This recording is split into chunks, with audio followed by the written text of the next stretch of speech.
When you're ready to save your collage, click the Save button at the top of the screen. You'll find several options for saving your work. Save collages to your computer in JPEG or PNG format. You can also save collages to your BeFunky account, Google Drive, Dropbox, and share instantly to social media channels like Twitter, Pinterest, and Facebook.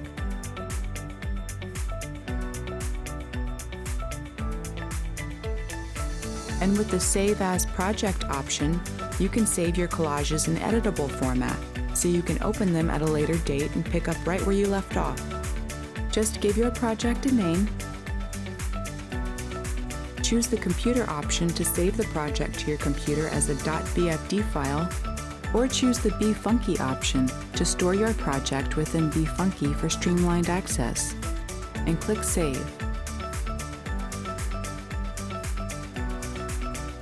When you're ready to continue working on your collage, use the Open tab to reload it. Just locate the .bfd file if you chose the computer option. Or open any collages you've stored in BeFunky in the Project Manager. Either way, you can always pick up right where you left off in the collage making process.